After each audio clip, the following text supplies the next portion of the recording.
Nasa paligid ng PNP Custodial Center sa Campo Crame, bantay sarado matapos ang pag-aresto kay dating Pangulong Rodrigo Duterte. Si J. Mark Dagala ng Radyo Pilipinas sa Balitang Pambansa.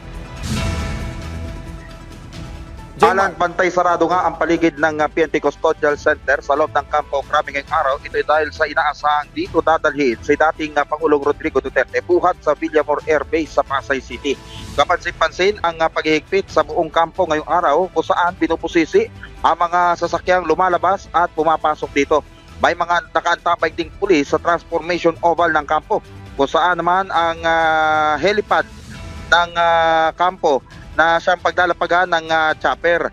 Gayunman, walang opisyal ng PNP ang gusto magsalita hinggil sa mga inaasahang mangyayari dito ng partikular na sa kung ano yung mga aktibidad ng dating Pangulo.